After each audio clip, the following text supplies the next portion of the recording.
Les ciels. Mais Europe, c'est pas la quiétude. Il y a des gens qui sont en Europe, mais qui ne vivent pas dans la joie. Qui vous a dit que tous ceux qui sont aux États-Unis vivent dans la joie? Laisse-moi vous dire, frères et sœurs, la véritable joie, la véritable joie, la véritable tranquillité dans son cœur et dans son âme se trouve en Jésus. C'est pour laquelle je vous ai dit, soyez dans la joie en étant Jésus. La Bible nous encourage à être toujours dans la joie. Soyez dans la joie. Vous avez mangé le pain, soyez dans la joie. Vous avez mangé les matembele, soyez dans la joie. Votre joie n'est pas liée à ce qui est présent. Notre joie est liée du fait que nous avons été appelés et que Dieu nous a établis dans sa maison. Et dès lors que Dieu nous tire du monde, c'est pour nous faire entrer dans son plan merveilleux. C'est pour nous faire du bien.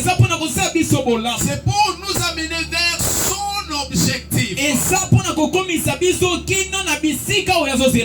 Et dans le Seigneur, en Jésus nous avons la vie éternelle. En Jésus nous verrons Dieu. Notre Canaan se trouve en Jésus. C'est là où coule le lait et les miels. En Jésus nous retrouvons le repos pour nos âmes. J'aime Jésus. J'aime Jésus bien-aimé. Lorsque Dieu nous prend du dehors et il nous amène dans sa maison, c'est pour festoyer dans sa maison. Il nous fait entrer dans sa fête. La fête de l'éternel. Où nous allons nous réjouir. Où nous allons oublier toutes les souffrances de ces morts. Israël. Bien-aimé, soyez dans la joie parce que vous êtes enfants de Dieu. Amen. Si vous n'avez pas grande chose dans la vie, et au moins ayez en vous la confiance, la joie que vous êtes enfants de Dieu.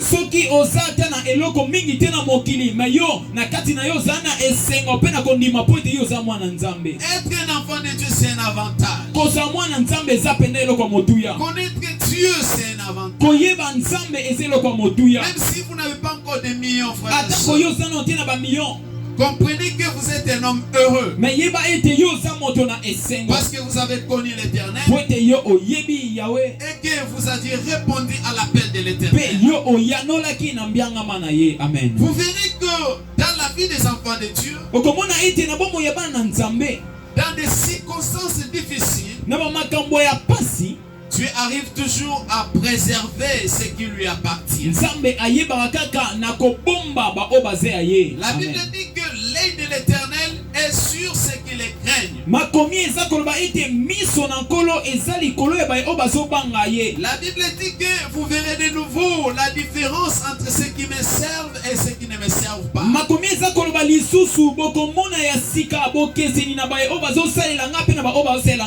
Israël a été appelé serviteur de l'Éternel.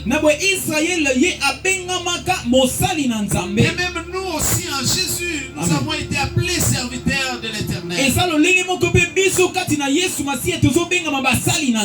Le Seigneur nous a affranchis pour que nous soyons utiles dans sa maison. Raison pour laquelle nous tous qui sommes en Jésus, normalement, nous devrions être qualifiés des serviteurs de l'Éternel.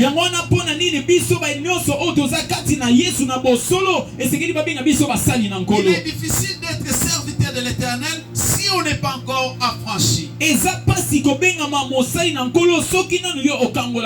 Alors Dieu nous a affranchis pour que nous soyons à son service. Lorsque Pharaon, Moïse allait vers Pharaon, il disait toujours à Pharaon, libère le peuple de Dieu parce qu'il doit aller servir l'Éternel son Dieu.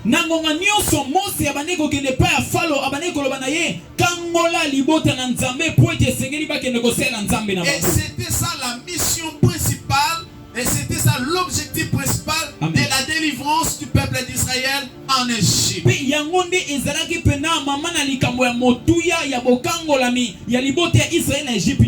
Comprenez que vous avez été affranchis par le sang de Jésus pour être utile dans la maison du Seigneur.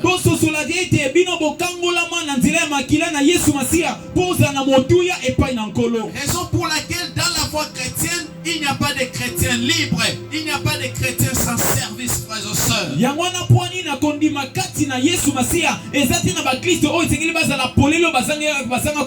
Nous ne devons pas nous donner ces privilèges-là en disant que je suis un chrétien libre. Je suis libre. Je suis libre. Je dois vivre comme je veux. Je dois faire ce qui me semble bon. Non, bien-aimé dans le Seigneur.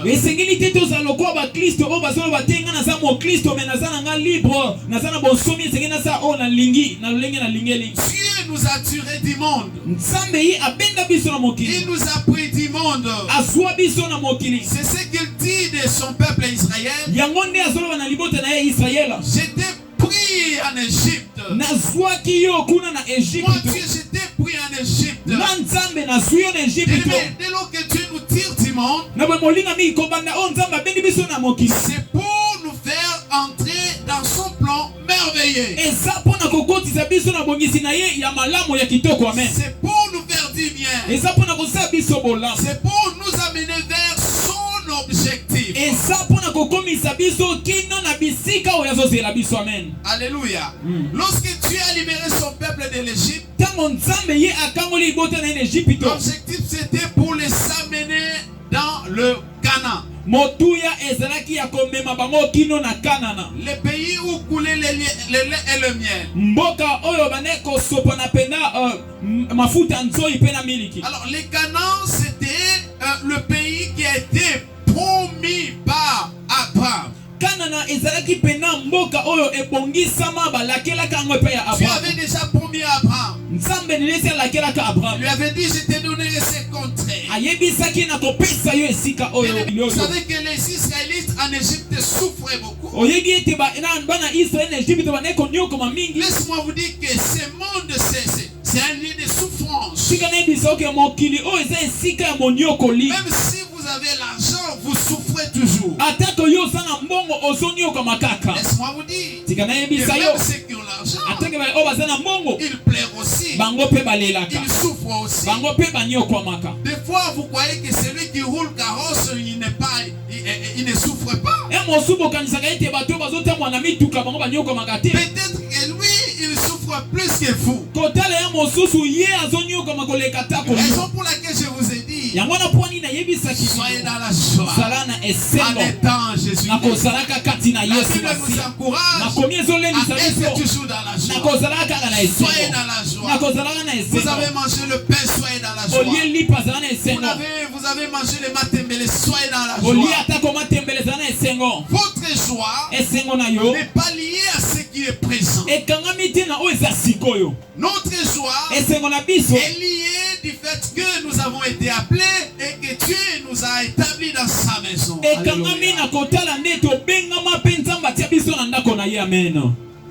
C'est ça le sujet de notre joie.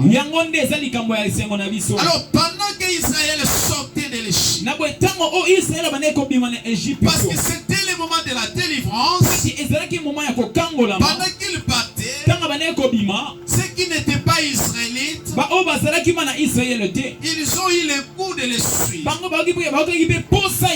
Ils ont dit bon, allons-y, suivons-les.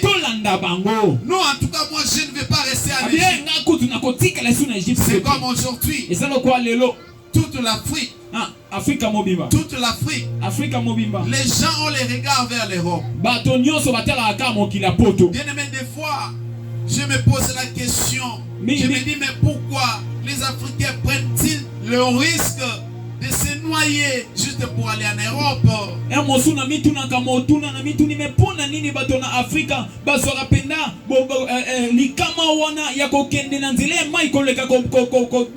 Il y a beaucoup des Africains qui sont morts dans des grandes eaux. Parce qu'il a voulu seulement aller en Europe. L'objectif principal, c'est d'atteindre l'Europe. À n'importe quel prix. Même s'il s'agit de la mort, je dois atteindre l'Europe. Ça, c'est la vie aujourd'hui, la pensée des Africains. Parce qu'en arrivant en Europe,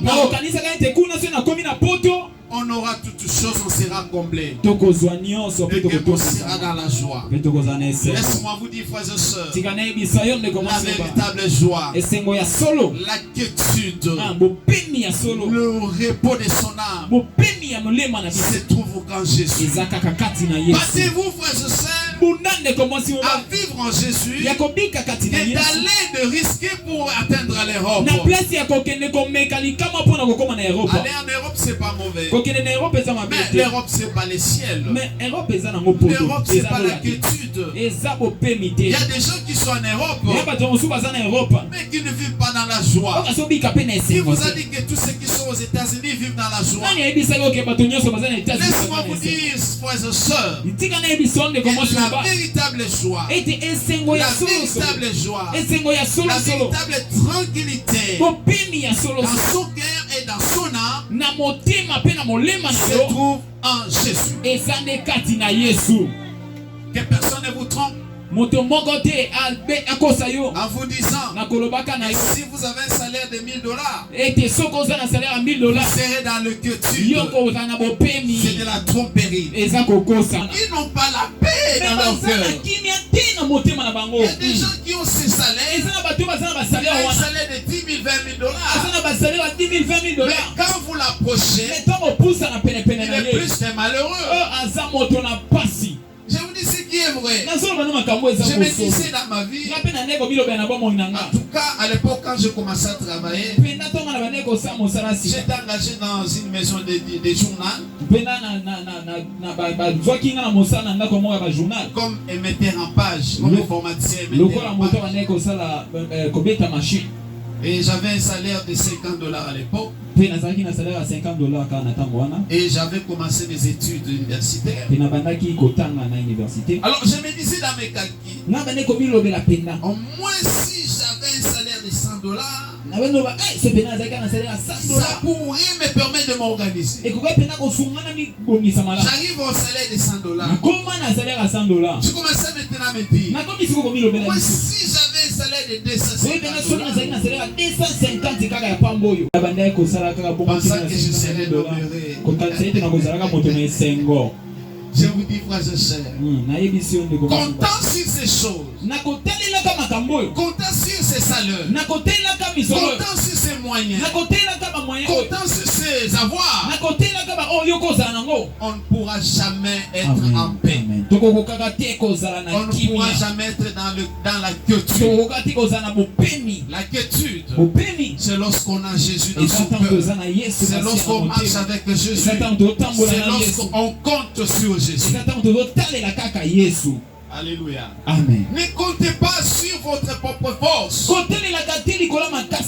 vous disant, je vais me battre, chemin de fer, je vaincrai et je me ferai la richesse. On peut se faire la richesse, mais en faisant du mal aux autres. Vous le voyez, c'est un homme, c'est un boss.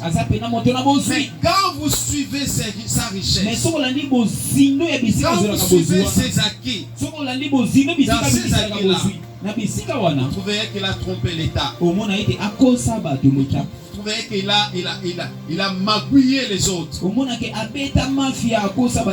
trouvez qu'il a boutiqué les choses. L'homme riche qui avait approché Jésus,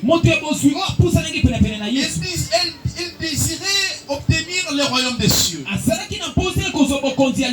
Bible parle du jeune homme riche. Dans son cœur, il avait ressenti les besoins d'aller au ciel. Le peuple d'Israël commençait à être influencé par les ramassis, qui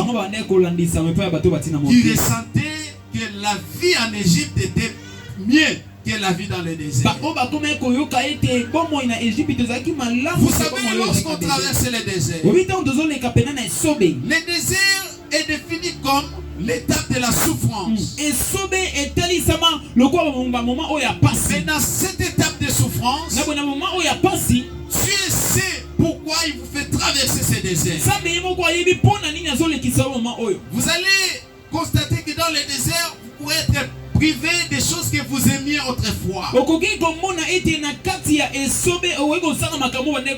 Mais il faut accepter de passer ce désert-là, parce que Dieu sait qu'après le désert, vous entrerez dans le Canaan, dans les lieux du repos. Mais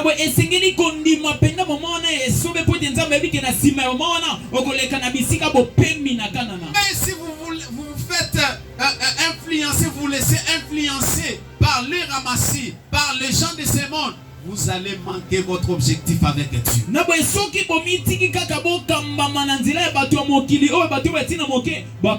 Parce que les ramassis vont vous dire,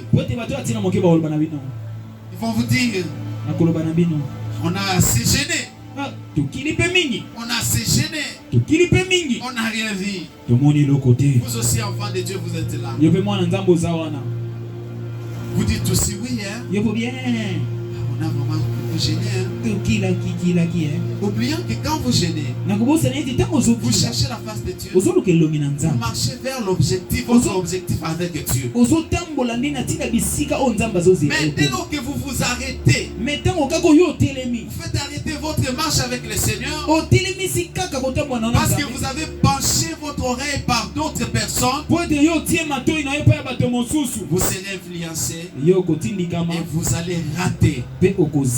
Vous allez rater votre objectif avec le Seigneur. Il y a beaucoup de gens comme ça qui ont raté les rendez-vous avec le Seigneur parce qu'ils avaient écouté des gens parler. Ils ont écouté les gens dire les choses. Ils ont été influencés par ce que les autres ont dit. Quand vous venez à l'église, frères et sœurs, ne suivez pas la voix de tout le monde. Ne suivez pas le modèle de tout le monde. Regarde d'abord votre père. Regarde d'abord votre pasteur. Par qui Dieu vous a envoyé pour être affermé. Quand vous le regardez, vous trouverez en lui le modèle le modèle qui va vous permettre de marcher et d'atteindre votre objectif avec Dieu. Mais quand vous venez à l'église, vous vous laissez influencer par les gens que vous avez trouvés à l'église. Je vous rassure, et vous allez manquer votre rendez-vous avec le Seigneur. Dans le désert, beaucoup des enfants d'Israël, ils étaient morts. Pourquoi? Parce qu'ils n'avaient pas observé la loi de l'Éternel. Pourquoi? Parce qu'ils commençaient à murmurer. Les ramassis murmuraient et aussi commençaient à murmurer. Faites très attention avec le murmure. Quand vous murmurez dans votre appel, vous n'allez pas plaire au Seigneur et vous ne verrez pas sa gloire. Un enfant de Dieu, lorsque vous êtes dans votre marche avec le Seigneur, restez dans la parole de Dieu. Marche selon la parole de Dieu. Tenez l'objectif avec le Seigneur. C'est alors que la gloire de Dieu descendra sur vous. C'est ramassé. En Égypte, vous mangez les concombres. Il y avait l'ail. Il y avait dit on mangeait, on vivait, les choses étaient bonnes. Mais ici dans le désert, qui nous donnera le concombre? Qui nous donnera de l'ail? Qui nous donnera de la viande? Quand il disait ces choses, les enfants d'Israël commençaient à dire c'est vrai. Et aussi commençaient à entrer dans le jet de ramassis. En entrant dans le jet de ramassis, ils commençaient à murmurer. En murmurant, cela a mis Dieu en colère. Ne mettez pas ton Dieu en colère. Il sait de quoi est-ce qu'il s'agit pour ta vie. Il sait pourquoi il t'amène sur ce chemin. Les Israélites ont arrivé quelque part. À cause des murmures, Dieu a laissé les serpents mordre les enfants d'Israël. La Bible dit qu'il y avait beaucoup de gens qui étaient morts dans le désert. Par piqûre, par les morsures des serpents. En criant, Dieu a dit à Moïse, fais les serpents des reins. Tout celui qui fixera ses regards vers ces serpents des reins, il sera guéri. Alléluia. Amen. Alléluia. Amen. Et ces serpents qui symbolisent Jésus. Dans notre marche avec le Seigneur, fixe ton regard vers Jésus. Même si tu avais des moments difficiles, regarde la croix de Jésus. C'est de là que viendra le secours. C'est de là que viendra ta guérison. C'est de là que viendra ta délivrance. C'est de là que viendra ta bénédiction. C'est de là que Dieu accomplira ses merveilles dans ta vie. Mais si vous restez avec les ramassis, vous savez, avec les ramassis, tu n'as pas compris aujourd'hui le message du pasteur. Faites attention avec les ramassis. Tu n'as pas compris que ce que le pasteur a dit là, il jetait la pierre à quelqu'un là. Tu ne vois pas que ce que le pasteur fait ces derniers temps là. Non, lui, dans toute la prédication du pasteur, lui, il n'a retenu que quelques paroles que le pasteur a prononcées. Il n'a pas voulu comprendre l'entièreté du message. Mais il a pris quelques mots. Il y a des gens comme ça. Il est venu à l'église.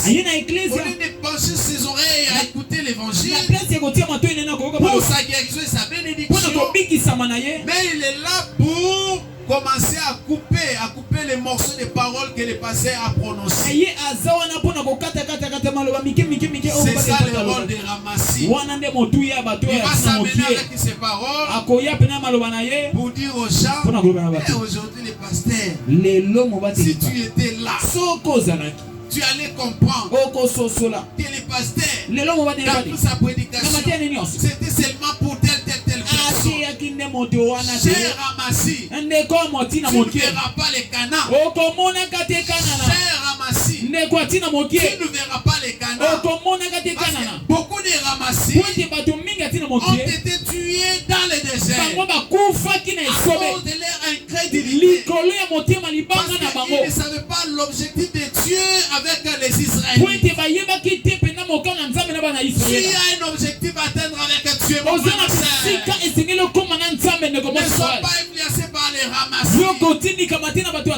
Ces païens-là qui sont entrés parmi nous, ce sont les gens qui peuvent vous décourager à marcher avec Dieu.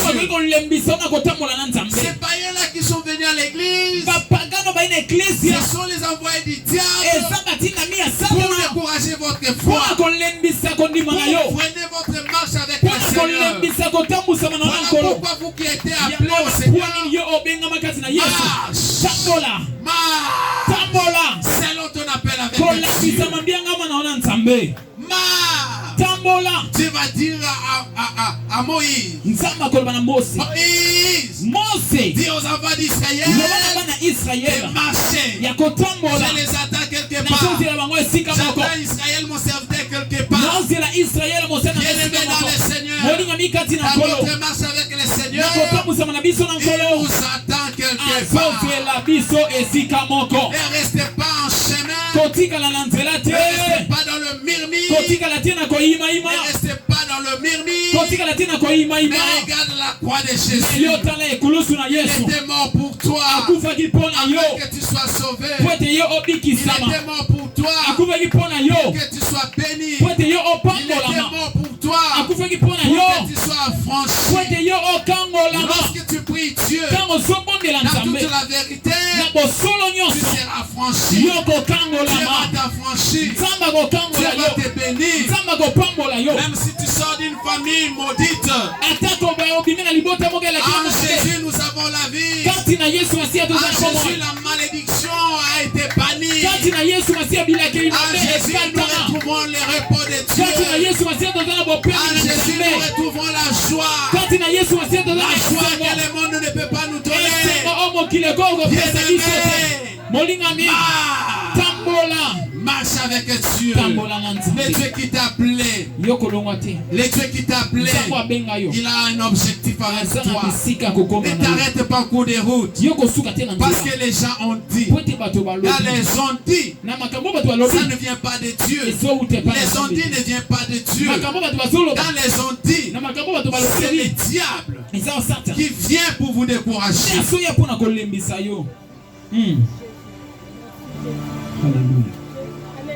Jésus-Christ va dire ceci. Je suis le bon berger. Je connais mes brebis. Et mes brebis me connaissent. Lorsque j'ouvre la porte de la bergerie, il sort de la bergerie et il me suit. Ils n'écouteront pas la voix de l'étranger parce qu'ils ne connaissent pas l'étranger. Si tu es la brebis du Seigneur, suis Jésus. Marche avec Jésus. Ne suis pas la voix de l'étranger. Dans la voix de l'étranger, vous n'allez pas connaître votre objectif avec Dieu. Mais en Jésus, lui qui est le chemin, la vie et la vérité, il vous conduira tout droit vers l'objectif, votre objectif avec Dieu. Le ramassis, une mauvaise influence pour Israël. Ne sois pas influencé par les ramassis, par les gens de ce monde. Voilà pourquoi, bien aimé dans le Seigneur, quand vous êtes né dans la foi, il faut aussi savoir à qui est-ce que vous pouvez vous attacher. Qui est qui? Avec qui je peux m'attacher? Qui peut être un bon frère, une bonne sœur qui peut m'aider à grandir dans la foi. Mais quand vous êtes à l'église là, vous écoutez tout le monde, vous suivez tout le monde, vous donnez l'oreille à tout le monde. Ça c'est l'étranger. L'étranger va parler à travers cet homme. Le diable va parler à travers cet homme. Il va vous faire sortir du chemin du Seigneur. Et vous serez égarés. Vous serez comme ces frères là de Gabon. Ah, j'étais dans cette église là. J'étais là-bas, j'étais dans cette église là, c'est comme un mouton. J'étais dans cette église là. Qu'est-ce qu'il y avait dans cette église là? Il ne vous dira jamais la vérité. Parce qu'en lui il n'y a pas la vérité. Amen l'église. Amen l'église. Quand vous venez à l'église, soyez un bon frère, une bonne sœur. Attachez-vous à celui qui peut aider la croissance de votre foi en Jésus. Voyez, ce frère ici, je vois, il lit beaucoup la Bible. Si je m'attache à lui, je vais aussi commencer à lire la Bible comme lui. Ce frère, il prie beaucoup. Si je m'attache à lui, je prierai, je commencerai aussi, j'aurai aussi la vie de prière. Mais vous venez à l'église, vous laissez tirer par n'importe qui. Même quelqu'un que vous ne connaissez pas bien. J'ai été étonné lorsque j'étais encore pasteur à Kalembele. J'avais reçu plusieurs pasteurs. Il y a même un pasteur apôtre que j'avais chassé. J'avais reçu aussi un autre pasteur. Bien aimé, le pasteur là vient à l'église. Il fait quelques temps à l'église. Je vois quelques frères faire l'association, faire une association avec ses pasteurs. Il commençait à l'approcher comme s'il les connaissait bien avant. Ils ont fait leur groupe. Je dis, ah bon? C'est comme ça les choses de l'église. Vous savez, dans ces choses de l'église, nous apprenons beaucoup de choses. À tel point, on se dit des fois, mais pourquoi ne pas faire mes histoires dans la vie privée qui est de demain dans ces histoires de l'église? Vous voyez quelqu'un dire des choses sur vous, des choses que vous n'avez pas fait, des choses que vous ne connaissez pas, mais il dit ces choses-là à votre compte. Ce sont des choses qui découragent. Mais à cause de la vocation, nous persévérons. Nous acceptons l'humiliation. Nous acceptons les moqueries à cause de la vocation. Parce que ceux qui nous précédaient, ils ont également vécu ces choses. Voilà pourquoi nous continuons la marche. Alors ces gens-là s'accrochent à ces pasteurs-là. Mais ces pasteurs, bon, gloire à Dieu, voyons ce que ça va donner. Jusqu'à tel point, ils commencent à s'opposer. Et ils ont fait leur groupe. Quand j'ai quitté la communauté, ils étaient dans la joie. Alors l'apôtre avait cherché les gens pour me remplacer. Ils étaient là dispo. Parce qu'on s'était bâti, on avait quand même acheté des matériels, tout ça. Ils se sont dit, bon, en tout cas, c'est une belle occasion. Quand ils sont venus à l'église, ils ont trouvé tout ce qu'il faut pour démarrer le culte. C'est pendant que nous avions payé les prix. Et en quittant, on avait tout laissé. Les offrandes qui étaient dans la caisse, on avait laissé. Les chaises, tout ce que nous-mêmes nous avions acheté, nous avons laissé. Nous sommes partis avec nos Bibles, avec ma Bible, allais-je dire. Alors c'est frère avec son groupe, les pasteurs avec son groupe, ils m'ont remplacé. Bien aimé, 6 mois était beaucoup. 6 mois c'était beaucoup. 6 mois ils ont commencé à discuter entre eux. Jusqu'à se chamailler. Jusqu'à se bagarrer. Ils ont mis cette église-là même en difficulté. Et ils sont partis. Alléluia. Amen. C'est pour vous dire, quand nous venons à l'église, soyez Israël. Fixe ton rendez-vous avec le Seigneur. Serre le Seigneur avec ton cœur. Que ton cœur ne soit pas partagé. Des fois tu es à l'église, des fois tu es avec le pasteur Gaspard, des fois tu commences à bouder. Parce que tu as écouté des choses. Parce que tu as écouté des choses. Même si ces choses s'avéraient vraies. Le pasteur est placé comme ton père pour t'orienter sur le chemin du Seigneur. Un papa dans une maison, il a le droit de donner. Il a le droit de vous ramener sur le chemin.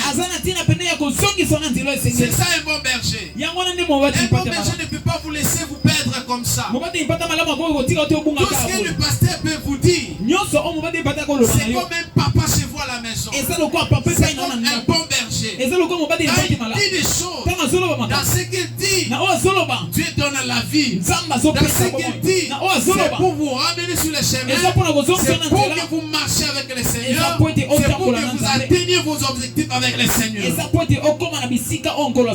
Mais quand vous êtes là, tu vois le pasteur.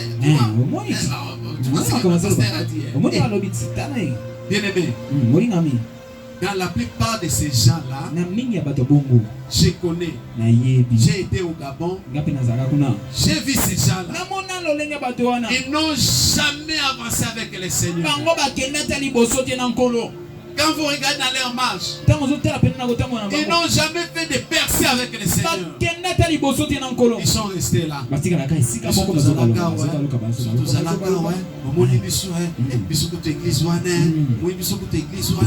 Il a toujours des paroles négatives. Ces frères-là des Gabon, ces frères-là des Sénégal, cette sœur-là, il a toujours des paroles mensongères. Il n'a jamais dit la vérité.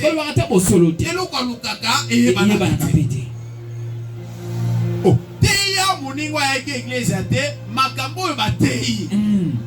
C'est là yo Dieu. La qui ça y est. Ah, en tout cas, ndenge mosena nzamba teyaki. Na pambwa maki. Amen. Mais les ramassis. Na batu o atina mokie. La Bible les qualifie des champs de paix de valeur. C'est la Bible qui le dit, c'est pas moi. C'est un groupe de gens qui boutiquent les choses, qui ont l'air calcul. Quand les pasteurs disent les choses, ils ont leur façon de traduire ce que l'homme de Dieu a dit. Alléluia. Alléluia. Je bénis le Seigneur pour la sœur Madodé. Elle avait perdu quelqu'un dans sa famille. Mais malgré que l'église n'est pas allée la rendre visite, j'avais demandé le dimanche passé à la maman Mado, mais comment Madodé ne sait pas voir? Oh non, depuis qu'elle avait perdu son frère jusque-là, est-ce que vous êtes allé le voir? Non, papa, on s'organise. Mais je le vois ce dimanche, c'est à venir à l'église. Que mon Dieu te bénisse, ma soeur. Alléluia. Même si vous traversez des moments difficiles, n'oublie pas ton objectif avec le Seigneur. Que personne ne t'arrête en cours de chemin. Pour finir, vous allez lire à la maison 1 Corinthiens chapitre 10 verset 1 à 13. 1 Corinthiens chapitre 10 verset 1 à 13. Parce que je pense qu'on j'ai déjà épuisé le temps. Le temps m'a accordé. 1 Corinthiens 10 1 à 13. 1 Corinthiens 10. C'est un devoir, vous allez lire à la maison. Alléluia. Amen. Vous pourrez aussi lire Psaume chapitre 1. Psaume chapitre 1. Mais dis-moi, je vais lire Psaume chapitre 1. Psaume chapitre 1. Que dit la Bible? Est-ce que quelqu'un est béni ce matin?